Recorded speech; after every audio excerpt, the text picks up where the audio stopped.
So it's been a while since we've seen Cyberpunk 2077, and we've been graced with this awesome B-roll footage from CD Projekt Red.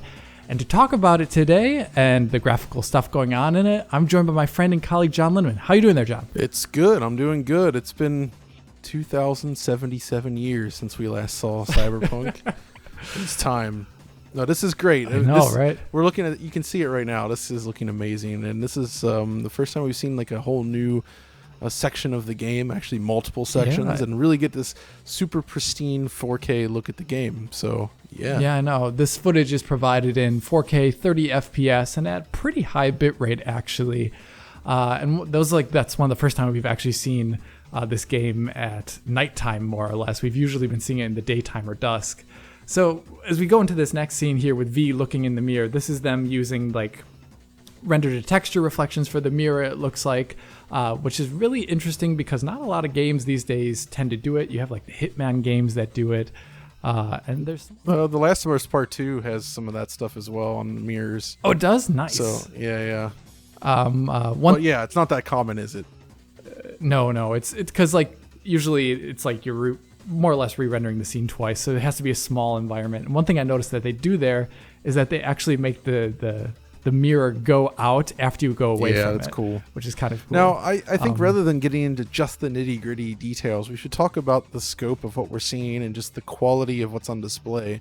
Because, you know, seeing this again, I'm reminded, I kind of feel like this is the single largest jump we've seen this generation from a developer's first game to their second. As in, The Witcher 3 is a nice-looking game, but it feels borderline last generation compared to this. They've solved so many problems and added so many new features to this, and now this is just one of the most impressive things I've seen. Yeah, I mean, there's so much different here. So much has happened in the industry since The Witcher 3 has come out, like this in terms of like effects and things that have been developed, and this is using the whole host of them. And just the asset quality is the one thing that is constantly surprising me in this footage. We're looking at an open world game here, and the asset quality you're seeing for a lot of the stuff that you're, just like walking around, like the tools there on the wall or the internal cockpit of this car, is stuff that you'd see more in like a dedicated linear single player game. Yeah. And that's always the thing that really gets me about Cyberpunk when we've seen it, is there's such high quality assets and a lot of them in an environment. And it's just a unique environment here compared to most other open world games that we've seen released. So I really appreciate them. I mean, games have long riffed on some of the Blade Runner-esque designs and whatnot, but I feel like this is the first time we've seen anything quite like this of this scope. And here, this desert stuff, I really like this. We've learned from this new footage then and these previews that there's this area around Night City that's sort of this wasteland-like environment, which is really cool looking. And between this wasteland, the mountains, and the city itself, I mean, this is pretty much just like future LA, isn't it? Yeah, it's awesome looking. One thing you were talking to me about before the stream started up is how there's like the only like really bigger fault in this footage that we're looking for visually, or that we can see sometimes, is when you are actually driving around the cars, when you can see like LD popping in, like geometry like really quickly flattening in and out, or turning, existing for a second and then disappearing and things like that. That's like the only really big takeaway from this footage that is more negative. To be completely fair, though, I mean, that's exactly the type of thing we see in any game like this. It's just a matter of how you hide your LOD pop-in, and the issue in this case is that it just sort of pops into existence in a way that's a little distracting to the eye, I'd say. And, maybe smoothing that out could be a nice improvement possible, because it does say at the top, work in progress does not represent the final look of the game, and hopefully that's true. Other than that, though, I mean, everything else is great. Like, excellent looking. So this is another look at the first-person stuff, and obviously one of the key changes to this game is the move to the first-person point of view, and doing so can be tricky in that you really want to get that sort of full body animation feel from the camera work, from the quality of your hands and the weapon. And I gather that they've done a really good job here, which is quite impressive to me, considering I kind of felt like The Witcher 3's third-person model wasn't actually all that great. It didn't feel all that smooth or animate that well compared to its contemporaries, where this, however, is extremely fluid. Yeah, I one thing that I noticed that is they're using a merged first and third person model. So when like V looks in the mirror, the hand lines up perfectly with the hand in the mirror, which is in your first person. Or like when your shadow moves, for example, that was really brutal. My goodness. Yeah. When the shadow moves and stuff like that, it's perfectly aligned with what the first person character model is. I know doing. you're a sucker for that stuff. I love that common. stuff. I mean, like, it's not common. It's usually reserved for simulation games. And this is, in a lot of ways, I would say it is an RPG, but it's also very immersive sim. Yes, based I was upon going to what say we've that as seen well. in the gameplay we've seen. That's kind of the main thing, right? Like, where this does feel like a take on the immersive sim genre, but within the context of an open world, which we've not really seen before. I mean, games like Deus Ex obviously deliver a city-like environment, but they're hubs, and that's actually great for those games. Really good. So I'm really curious to see how they're able to keep this up and whether the open world becomes an issue or not. Like, I suspect... Yeah, like a nuisance. Yeah, right? Like, almost. If you're spending too much time moving from point A to point B, could that take it down? But at the same time, the quality of the world, like the atmosphere, it seems very compelling to explore, which could enhance it. So this is actually a really great opportunity when you meet Jackie for the first time here, it looks like, to talk about a bit like about this footage where it's 4K 30 FPS, and I'm very convinced that this is not actually using the RTX features that this game has announced to it, which is ray traced emissive lighting from like artificial light sources, like any of the neon signs in the game, as well as from the sky. And from the sky, it would cause like an ambient occlusion like effect. But all the ambient occlusion we've seen in this trailer so far, like you can see here on the walls or the ceiling above us, looks to be of the screen space variety. Yeah. But it's actually doing a pretty good job, is what I can say in this trailer. Yeah, we were discussing this beforehand, and there was that one pipe back here where the pipe is not touching the ceiling, but it still casts a shadow. But when the hand passes in front of it, you see it disappear for a second, suggesting that it is in fact just a screen space effect. But I'm curious to learn more about their implementation, because it seems pretty robust. Yeah, I think so too. But that also tells us that we're technically, I think, looking at a version of the game that is not the best it can actually look. Right. Which is also impressive, because it means that, we have a lot to expect for release, even above this already pretty good As footage. an aside there, the skin on the hands there near the camera, I really like the way the subsurface scattering is playing off and through the skin itself. It looks really good here. Yeah, there's a lot of really awesome stuff going on in this footage. Obviously here, like the first time we saw this game ever, it didn't have screen space reflections, and then they added them in. So this is a scene where you're very close to the ground, and it's a smaller environment, so the screen space reflections work pretty okay. It's definitely necessary given the amount of metal this game has.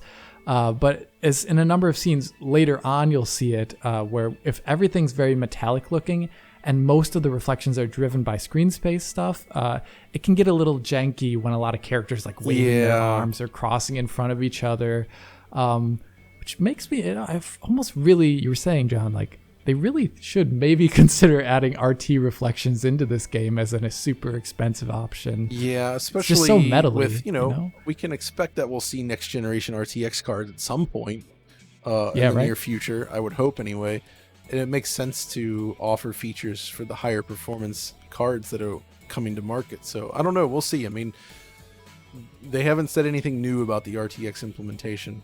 Yeah, they have not at all. But I hope that there's more for it. Yeah, I would hope so too here, considering just the artifacts. But another cool thing about the footage, 30 FPS, but the motion blur is excellent. Yes. Like you just saw there when you get smacked in the face. Which is something lacking from The Witcher 3 entirely. There was nothing like that. That game only has really kind of awkward camera motion blur. It's not great. This is kind of the description of this kind of scene is crime scene reconstruction through implants is what I kind of get out of it. It's like Detroit Become Human. It is.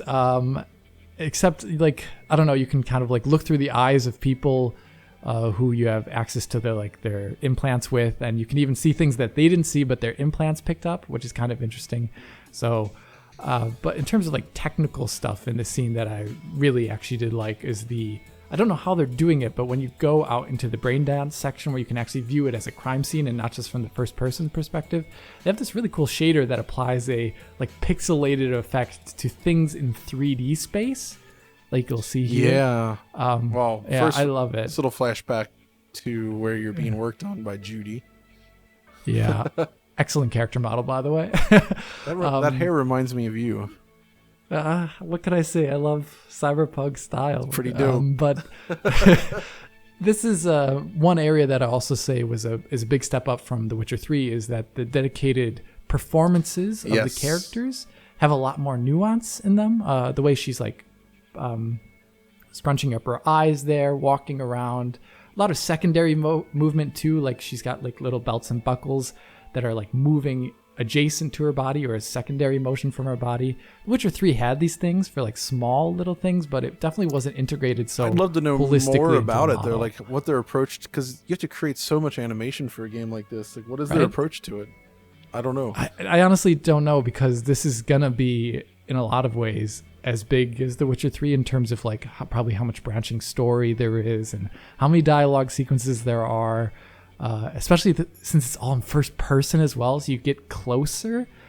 I have no idea how they're doing it. I would imagine it's some sort of automated way, because I can't imagine them bringing a camera and doing performance capture for all these random people always. This is that cool shader effect you were talking about, by the way. I really like. I like the way this looks. So like other games in the past, like The Division, have done it with like particles. I remember that specifically. But this is like something else entirely. Which brings me to the point of post-processing in general. This trailer is 4K 30 FPS. Thankfully, it's not 1080p 30 FPS like we've seen them release trailers in the past, which I always thought was really weird. But, real 4K 30. But there's a lot of post-processing going on that I don't actually remember from that 4K, from that 1080p 30 footage. Like, there's definitely a lot of chromatic aberration there's a ton in this footage.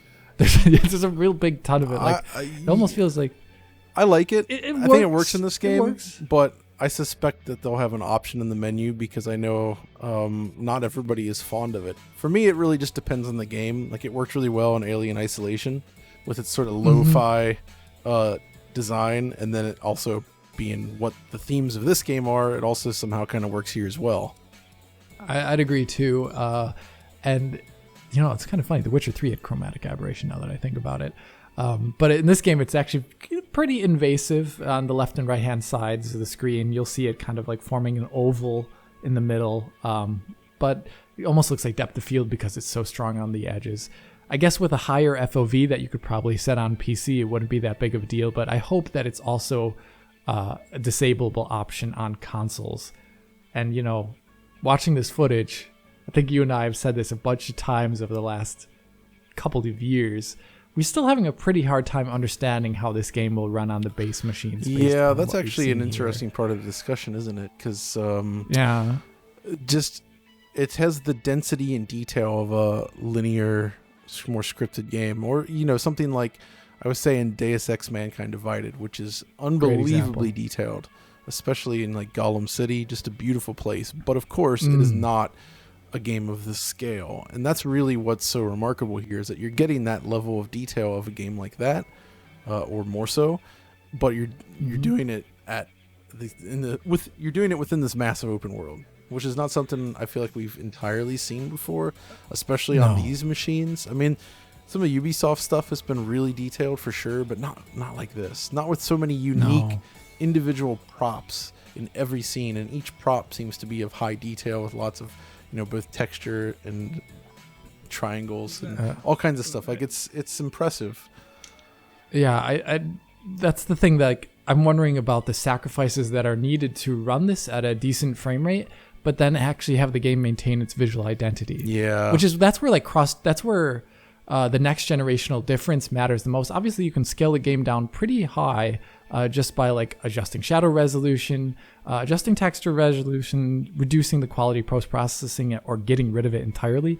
But at some point in time, the cost of doing that inhibits the game's visual identity.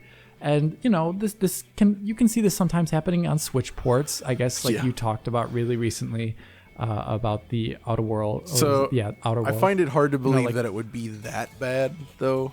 Right? Oh yeah, no, I don't think so as well. In that state, come on now. No, I think CD Projekt Red actually has a much better reputation than to allow something like that occur. But I do wonder if we're going to see either something extremely pared back in a lot of ways, or something that maybe takes the Far Cry 3, Crysis 3 approach, where it has some pretty high-end features on it, but maybe pushes performance a little bit too much. Or maybe their optimizations will just be that darn good.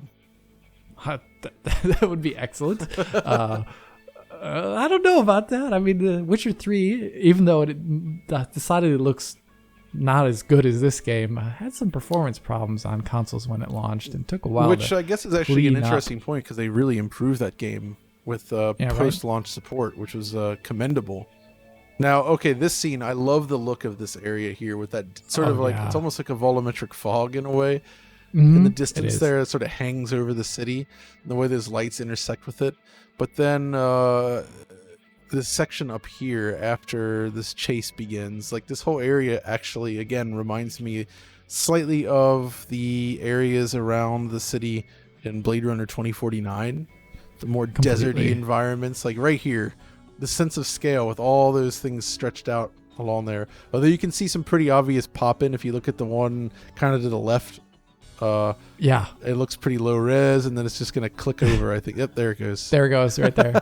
Like that's a wonderful, or something that I'm wondering about in general, like, because when I think of pop-in, I think of texture management. I also think about how much CPU headroom you have usually. Yeah, there's a lot to and worry this about. game is going to be on PC, and I'm presuming, given the graphical quality we're seeing here, that they're going to take the time to port this over to DX12 or Vulkan. I mean, it's going to be DX12 if it's going to have DirectX ray tracing as well.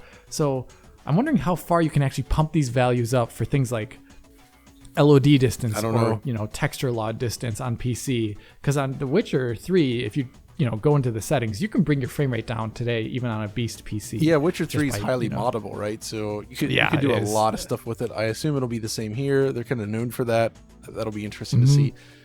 This section, by the way, is really interesting, just in terms of visuals. Like, what you're doing, it's fairly simplistic. It's just sort of a rail shooter segment. But with the combination of the post-processing, the motion blur, the quality of the explosions, I mean, this looks as good as anything from some sort of scripted cinematic game, right? And the fact that it can occur within here is awesome. And also, I like the floating thing in the sky, whatever. It's like an airship, something or other. That looks great. Looks like that glitch that we discovered in Metro Exodus on my PC. The weird floating thing. I'm still find it sad that we don't have footage of that glitch, I know, that was hilarious and weird. Just like this. So this is... Yeah. So wait, is there some flickering on the textures there? Yeah, there's a number of shots in this trailer, work in progress, where there's Z fighting occurring, where it looks like a decal. I always think of Dragon Ball Z fighting. This is a scene where I don't think this is using the ray traced emissive lighting, because this scene is primarily in shadow, except for like the one spotlight on like the left hand side of the screen here. Yeah. It's primarily in shadow, but there's still the sky above them lighting them, which with ray traced emissive lighting would cause like a global illumination look to this scene where they would have shadows underneath them directly. Yeah. There is evidence of that in the scene, but it actually disappears when characters get in front of it. So it's SSAO kind of stuff. So I'm curious to see actually what this game would look like with the full-on ray tracing. The scene looks okay, but I think it could look better. They're using that trick for the buildings as well to give depth to the scene. Right? I love that. Like you can see it like inside right there, where like as the camera moves around, it like parallaxes a bit. It's like reverse palm kind of. It's great. I guess in terms of first-person combat, it's like I obviously can't really judge it because I'm not playing the game right now. But this is like first-person combat is one of the hardest things to do in games and have it not look completely janky. I mean, this is not Breakdown, but no, that's a good one. It's also probably not Dark Messiah Magic. Oh yeah, that was I think great. a good for first that. combat. So game. the main thing about doing first person combat well is that you need to get that collision down, where when you strike, the enemy reacts suitably, and like that's really difficult to get right. And it can be done with both like physics and canned animation, a mix, and all that. I'm sure. In this case, it still looks a little bit awkward, but it's fine. I think it's snapping a bit. Yeah, I wonder if that like it does like a snap-on thing, which that's what makes it look awkward. I think the animations are fine when you punch, but it's like the camera snapping is just this scene's cool. Like when for a couple of reasons, but I just really love the extreme club atmosphere of them going into afterlife here. I like the volumetric fog in through the door there, going up the steps. It makes the atmosphere feel thick, like you're choked with something. It's probably like city smog and cigarette smoke. They spawn those smoke particles all over the place in this game, which is again, it looks really good in this case. Atmospheric stuff. As it was going up to here before he meets up with Jackie, one thing I want to talk about is actually the amount of light sources that this game is using is actually very high. Even though we've moved to like more advanced ways to do lighting in games in terms of like clustered forward rendering, deferred rendering, clustered deferred, all these names to basically put more lights on scene. It's still not exactly cheap to have a bunch of overlapping lights in games. And so I think the fact that this is running at 30 FPS at 4K here is not a coincidence. Yes.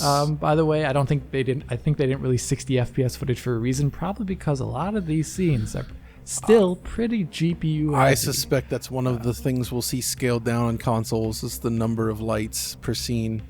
And it makes sense to cut, or at least call it the distance so that you don't see it too far off into the distance, maybe. I think so too. But as I say that though, next gen versions, like I think out of the box, it's been announced so far that this game is going to have next gen like patch almost equivalent. Like it's going to run on your next gen console right after it comes out. And I think it's going to look more similar to this, I would imagine. I think then later on they're going to go in and bring in maybe like the ray tracing feature or bring in other features like that. I was thinking that too. I mean, if they continue to target 30 frames per second on the consoles, and I'm sure they will, it's the only thing that makes sense to me, then they should have enough headroom to do some mild ray tracing features in there, I'd say. Yeah, I think so as well too. Especially stuff like this where if it's emissive lighting, AO, ambient occlusion, or GI can actually be lower resolution in general and still look pretty good because it's diffuse. It's not like reflections or something else where you need precision always. And that's even the case with like a lot of baked light maps. They can be pretty low res, and then, depending on how they're applied, they can still look nice. So it's not necessary for that indirect lighting. So this is a scene where I think there's a couple of things going on here which make this scene look kind of interesting. One, you have obviously like the highly reflective floor with the SSR, which has its own problems, but I think the scene's actually using a lot of quote unquote area lights, where there's a lot of like bars or strips of lighting, and they're actually lighting up the environment, giving like even flat lighting across entire areas, which is pretty rare to see in games. But there's also a lot of specular aliasing in this scene. Along the like the metal lines, it's quite noticeable. Even at 4K. Yeah. Plus her hair looks weird somehow. I think it's like intersecting with that glass or like that pane of something behind her there. Right behind her. It's interfering with the hair. I think one thing that we're going to see in this game is close-up shots of hair are going to look pretty good, like we saw that Judy character earlier. But that might have like where they maybe in like close-up scenes they turn on like a higher level of precision for like transparency sorting or something like that. But then like normal shots are going to be different. Now this shot, this is you get everything that cyberpunk city look with all the lights, tons of lights by the way. Geez, so many lights. It's so smooth too. I know, right? Oh man! And then seeing the parallaxed rooms inside the buildings, which I just love.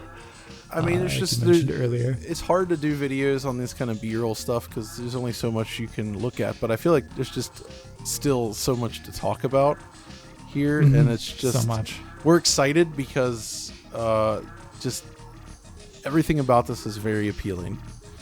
Yeah, it's my kind of game if they nail the open world aspect of it. Here's the thing that is really interesting to me. Like, this type of game that looks right up my alley and always has, but very rarely do my tastes align perfectly with hype meters. Sometimes, yes, but like, I'm really excited for this, and I'm surprised that so many people are. But that's great. Like, this looks like this could be a true breakout for this style of like somewhat immersive simi style gameplay, I guess, in a way. And I'm really excited to see how it turns out, because the one thing we really haven't seen much of in this footage is the core gunplay loop and like the stealth action, because that's actually my biggest concern right now is the AI.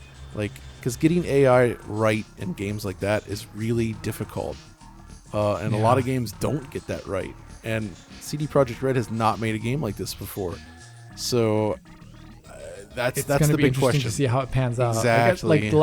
Their last showing was a bit more focused on combat, like you can do stealth, hacking, and or like really brazen, brawny kind of shooting stuff. Here's those crazy lens flares, by the way, which seem to be pretty new in this footage. I love it. I do think it's great. This reminds me of a number of clubs I've seen before in my life, so I love it.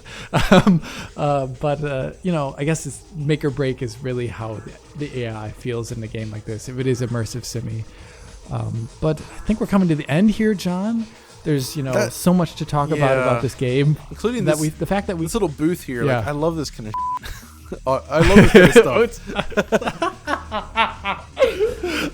I'm leaving that in. That's right where I'd be. That's why I don't dance. I just sit in the corner sipping some drinks. Good times. Oh, good times. But John, thank you for joining me talking about this. This is so much fun. If you did enjoy John and my musing about some of the tech, some of the gameplay, some of what our expectations for this game will be like, please hit that like button and subscribe to the channel. If you're already a subscriber, consider hitting that little bell in the corner to be informed as soon as Digital Foundry posts a video. If you want to support us in making videos like this in the future, or just our work in general, support us on Patreon to get years worth of Digital Foundry content available in high quality for download. If you want to talk to John or myself about Cyberpunk 2077, write a comment below or follow John and myself on Twitter. And as always, this is Alex bidding you farewell. And also farewell. What were you expecting? Now that you can say anything. To Night City and the afterlife. Ha ha!